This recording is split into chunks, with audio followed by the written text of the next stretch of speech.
colonial masters were writing to England to complain about the corruption in Nigeria. The corruptions with the kings, the corruption with the elites. Yeah. It's still the same thing we are struggling with today. That's right. Those days, in the 60s, in the 50s, the colonial masters in Ghana, they were the same British people, were complaining about the few educated Nigerians and saying that they were demanding sex for marks. The same thing that we are still struggling with 60 years later. They were demanding bribe for admission. The same thing we are still struggling with 60 years later. That they were sending people from Delta, from Bender State at that time, or Delta area. They were sending them as prostitutes to Ghana. Slaves, yes. And as sex slaves all over. The same thing, that same Edo is still sending sex slaves to Italy, only not to Ghana, maybe to even Ghana now, they do, to other places. Why? It's corruption and lack of a systemic value system has plagued our country even before we became the amalgamated. Before we became amalgamated, some people were saying, okay, I don't know, some pseudo intellectuals in Nigeria. Let me address this. They come up, one of them is a lawyer and he's trying to, he will go ahead and some people are sending me the video that, okay, look at the foundation upon which Nigeria was built. Nigeria is not a country, it's a company. A British company bought Nigeria and it was amalgamated for the price for the certain amount of money, and that Nigeria's contract as a nation has expired and we shouldn't be together. Some PDP and some Eastern, so maybe I think they are Igbo intellectuals or something. Maybe they are not. They don't say they are Biafrans. They say they are Nigerians. But some people seem to like what the guy is saying. The guy did a good research, found that okay, it's a company. I said, okay, go and look, check the United States of America. I can give you the same argument, the same proof that United States of America is also a company like that too, just like Australia. Just like all the British, colonies, they are all like a company. South Africa too is a company. So all of this, don't tell me those elements. It's for people who are not informed. So that on the basis of that, so we are not a country. But let me tell you, one day I will do a video on amalgamation. You think that Lord Lugard amalgamated Nigeria and that is our problem, that we don't have, so a lot of you Biafran guys say, oh, Nigeria must be dismantled because it doesn't have foundation, that the foundation is faulty. And because the foundation is faulty, nobody asked us to come together. That is why we're having problem. Rubbish. Rubbish. A talk for the gullibles. Because if you want to talk about that, every country, nobody asked anybody to be together. Every country in the world. Tell me one country where everybody agreed to be together. Apart from Switzerland. But even in Switzerland, there are 4 different nationalities there. But anyway, so these people go about and say that we don't have a foundation, so let's just dismantle everything. I say the gullibility of our people, lack of knowledge of history is our problem. Because if you go into history, you will discover that the corruption I just described now about British Empire and the British colonialists writing from England, the article I sent to you, and that the corruption in Nigeria is overwhelming, that even the British were saying, what do we do with it? The corruption that was coming from Nigeria in the 30s, in the 20s, in the 40s, were more than all other British colonies.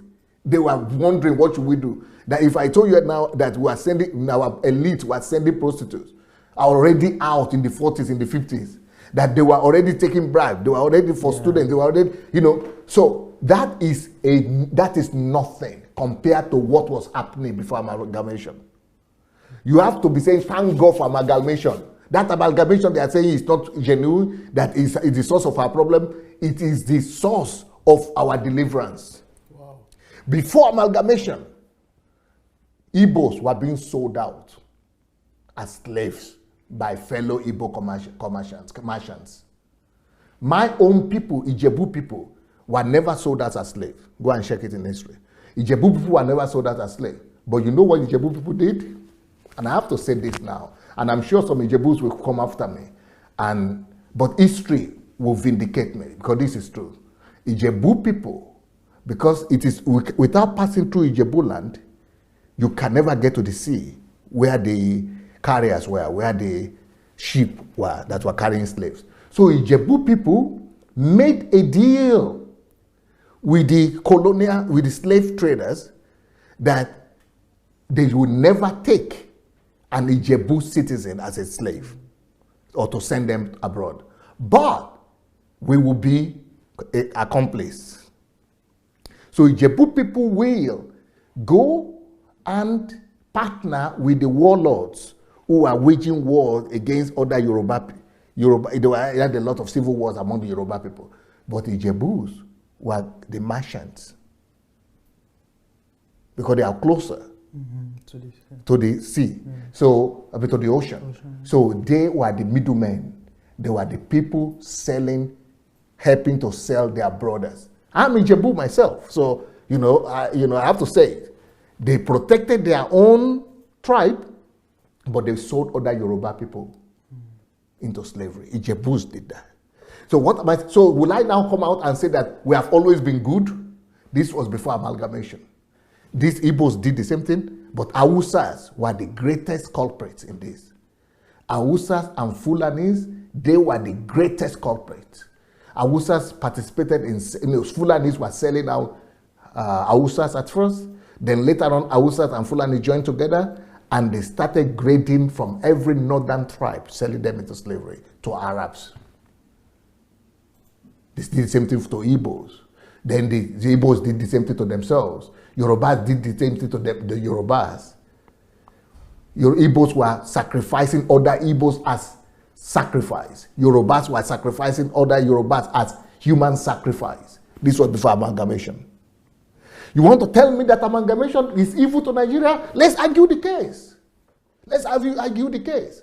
If not for amalgamation that came and put the dominion and the control of the crown, the authority of the British Empire, and that negotiated peace, and Igbo land was ravaging with, there is one tribe in Igbo that used to control the place. They used to call it Aroshuku or something.